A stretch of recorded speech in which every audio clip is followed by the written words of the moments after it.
Hello বন্ধুরা, নমস্কার। আমি সুনিতা প্রসাদ আবার ফিরে আসলাম তোমাদের সামনে নতুন একটি ব্লগ নিয়ে। তো আজকের ব্লগ হলো আমার দোকানের যে আমি পেঁয়াজি পকোড়াটা বানাই, এটা কিভাবে বানাই এটা আজ তোমাদের দেখাবো।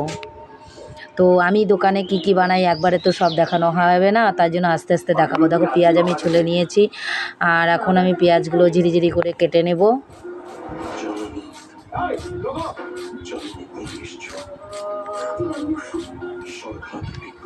সব দেখো ঝিরিঝিরি করে কাটছি আমি পেঁয়াজগুলো।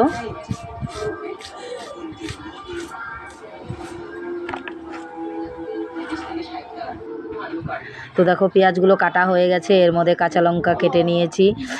কুলোর মধ্যে দেখতে মনে হচ্ছে অল্প, কিন্তু না, এখানে মিনিমাম 2.5-3 কেজি পেঁয়াজ আছে। 3 কেজির মতন পেঁয়াজ আছে এখানে, তো দেখতে বোঝা যাচ্ছে অল্প। তো দেখো গামলার মধ্যে আমি নিয়ে নিয়েছি। এর মধ্যে এখন আমি বেসন দেব। দেখো এটার কোনো মাপ আমি তোমাদেরকে বলবো না, কারণ এখানে অনেকগুলো পেঁয়াজ আছে। আমি আন্দাজ করে বেসন নিয়ে নিচ্ছি, যতটা লাগবে। হয়তো পরে মাখতে মাখতে হয়তো আবারও লাগতে পারে। তো আমি এখন আপাতত এর মধ্যে যে গুঁড়ো মশলাটা দিলাম, এটা হচ্ছে জিরা, শুকনো লঙ্কা আর ধনিয়া ভেজে এটাকে গুঁড়ো করে নিয়েছি, এটা আমি দিলাম। তো দেখো লবণ দিয়ে দিলাম আমি এর মধ্যে। এখন এর মধ্যে আমি একটু সোডা দিয়ে দিব। এই যে সোডা দিয়ে দিলাম। অল্প সোডা দিতেই হবে, সোডা অল্প দিলে পরে পকোড়াটা ফুলবে, বা ভাজলে পরে একটু মানে ভালো হবে, পকোড়াটা ফুলে উঠবে আর মচমচাও হয়।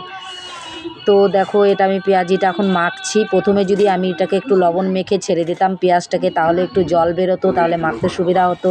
তো এখন একটু আমার খাটনি হচ্ছে মাখতে, কিন্তু কিছু করার নাই, দোকান করতে আর সারাদিন ঘরের কাজ করতে তো ফট করে আগে তো কেটে রাখতে পারি না, তাই জন্য ফটাফট কাটি আর ফটাফট মাখি। ওটাকে একটু জোরে পরে মাখলে পরে কি হয়, একটু জোরে মানে প্রেশার দিতে হয় হাতের মধ্যে। আর জল দিলে তো পকোড়াটা ভালো হবে না, তো ওর থেকে ভালো হাত দিয়ে কচলে কচলে মাখলে পরে জিনিসটা বেশি ভালো হয়, পকোড়াটা খেতেও স্বাদ লাগে। তো এখন দেখো আমার দোকানে আমি চলে আসছি। তো দোকানে আমি পকোড়াটা ভাজছি। এই দেখো আমি পকোড়াটা ভাজছি। তো জানি না বন্ধুরা তোমাদের আমার এই ব্লগটি ভালো লাগলো কি না। তো আমি যেরকম পারলাম বানালাম, আস্তে আস্তে একটা একটা করে তোমাদের আস্তে আস্তে সব শেয়ার করব আমি কি কি আমার দোকানে বানাই।